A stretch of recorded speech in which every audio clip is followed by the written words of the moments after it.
मैं आपको बताता हूँ, कांग्रेस को पहले पूछा आज क्या, आपको पूछना चाहिए था भाई। सर सरकार में आप बैठे नहीं, मुझे मालूम है कि आजकल नहीं सर। अमित शाह जी आपने पूछा हम लोग कांग्रेस से सवाल क्यों नहीं पूछ रहे, राहुल गांधी से सोनिया गांधी से सवाल क्यों नहीं पूछ रहे।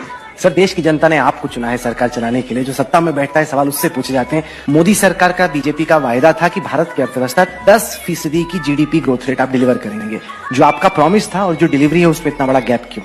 प्राइवेट इन्वेस्टमेंट की जो दर है वो 16 साल के अपने न्यूनतम पे है। आप एक्सपोर्ट्स को देखिए वो डिक्लाइन कर रहे हैं, कोई भी ऐसा आंकड़ा नहीं जिसमें लग रहा है कि इस सरकार में इकोनॉमी बहुत तेजी से ग्रो कर रही है। आप डंके की चोट पे पहले कहा करते थे, आपकी पार्टी का हर प्रवक्ता कहा करता था कि दुनिया की सबसे तेज रफ्तार से विकास करने वाली अर्थव्यवस्था भारत है। आज की तारीख में इजिप्ट, फिलीपींस, यहां तक कि बांग्लादेश हमसे तेज रफ्तार से ग्रो कर रहा है सर। देखिए राहुल जी, आप कुरेज कर सारी बातें पूछेंगे। जो समस्या है बेरोजगारी की फॉर एग्जांपल, वो तो अभी लोगों को सामना करना पड़ा, क्योंकि वो जो नया डेटा आया वो तो कहता है कि 45 साल में जो अनएम्प्लॉयमेंट है वो अपने मैक्सिमम पर है इस वक्त। ऐसा है, आप थोड़े सवाल बचाकर रखो। ऐसा क्यों होता है सर कि जिन लोगों के खिलाफ इन्वेस्टिगेशन हो रहा है वो लोग हैं जो कि बीजेपी के विरोध में खड़े हैं। महिलाओं के खिलाफ अपराध की घटनाएं हो रही हैं, कि जहां पर सब कुछ स्पष्ट हो वहां पर एक महिला को बार बार उसी बलात्कार का सामना न करना पड़े। आप मुझे इतने सवाल पूछ रहे हो भाई, कांग्रेस को क्या चाल चरित्र चेहरे की जरूरत नहीं है? आप कांग्रेस पार्टी को क्यों इतना सॉफ्ट हो जाती है आपकी चैनल? मेरी तो समझ में नहीं, पूरे दिन में कभी भी एक भी सवाल नहीं पूछा, फिर आपके सवाल की लिस्ट में वो आएंगे ही नहीं,